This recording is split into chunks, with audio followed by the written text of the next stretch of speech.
6ই ফেব্রুয়ারি 1898 এক ঐতিহাসিক দিন। এই দিনেই রচিত হয়েছিল ঠাকুরের প্রণাম মন্ত্র। 1898 সালে ঠাকুরের মন্ত্রশিষ্য নবগোপাল ঘোষ হাওড়ার রামকৃষ্ণপুরে বাড়ি করেছিলেন। স্বামী বিবেকানন্দ আর তিনি তাই গুরুভাই ছিলেন।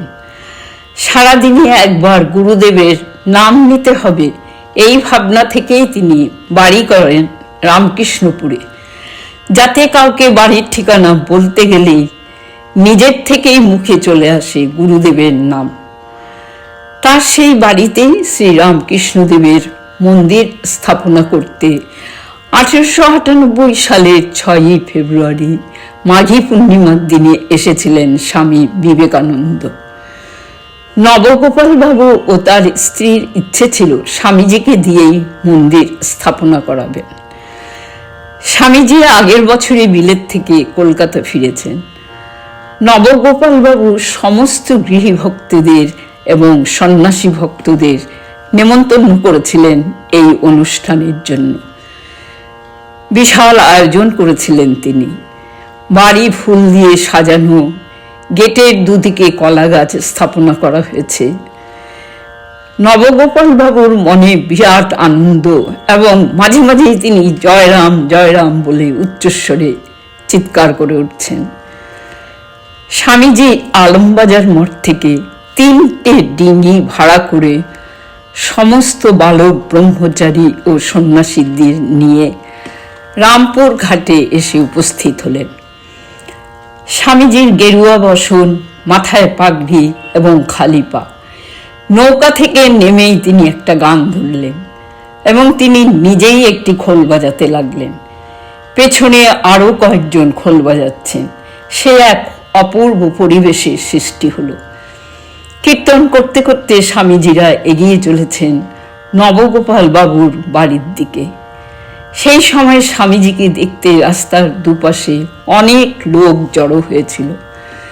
তাদের মধ্যে অনেকে ভেবেছিলেন স্বামীজি একজন বিশ্ববিখ্যাত মানুষ, তিনি হয়তো অনেক আড়ম্বর করে অর্থাৎ গাড়ি টাড়ি করে আসবেন।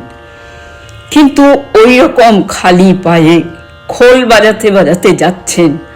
অনেকেই চিনতে পারছেন না স্বামীজিকে। তারা ভাবছেন এই কি সেই বিশ্ববিখ্যাত স্বামীজি?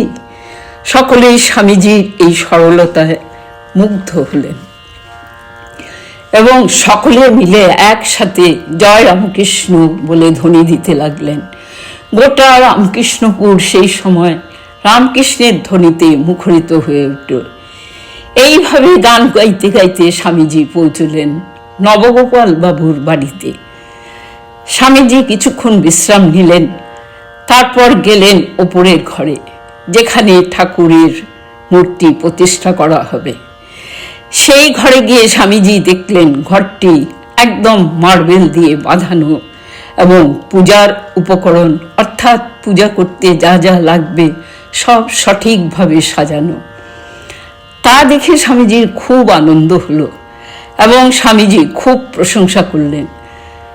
স্বামীজির প্রশংসা শুনে নবগোপাল বাবুর স্ত্রী বললেন, আমাদের আর সাধ্য কি?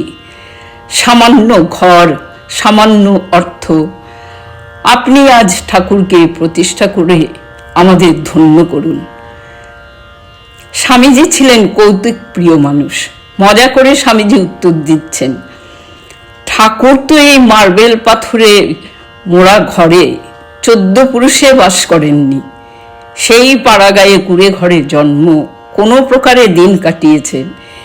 এখানে এই রকম উত্তম সেমায় যদি না থাকেন তবে আর কোথায় থাকবেন? ওখানে উপস্থিত সকলেই এই কথা শুনে হেসে উঠলেন। এবার স্বামীজি পুজোর জন্য প্রস্তুত। তিনি স্বমহিমায় পূজার আসনে বসলেন। মনে হলো যেন স্বয়ং মহাদেব পূজা করতে বসেছেন। স্বামীজি আপন ভঙ্গিমায় ঠাকুরকে আহ্বান করলেন। তারপর স্বামী প্রকাশানন্দজি মন্ত্র আদি বলে দিলেন। এইভাবেই ঠাকুরের পূজা চলল। 7 ঘন্টা উলুধ্বনি বেজে উঠল। এ সমস্তই স্বামী প্রকাশানন্দজি সম্পূর্ণ করলেন। তারপর ঠাকুরকে প্রণাম করা হবে কোন মন্ত্রে, প্রশ্ন করলেন স্বামী প্রকাশানন্দজি। স্বামীজি কিছু না বলে ধ্যানে বসলেন।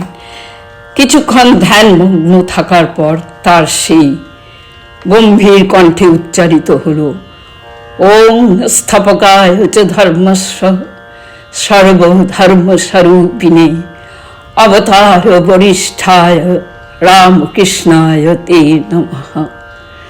ওখানে উপস্থিত সকলে ঠাকুরের এই প্রণাম মন্ত্রটি পাঠ করলেন এবং প্রথমবারের মতো এই মন্ত্রটি পাঠ করে ঠাকুরকে প্রণাম করা হলো। নবগোপাল বাবুর বাড়িতে এই ঠাকুরের প্রণাম মন্ত্র রচিত হলো, যা আজ সারা বিশ্বে রামকৃষ্ণ ভক্তদের মুখে মুখে উচ্চারিত হয়। জয় ঠাকুর, জয় স্বামীজি।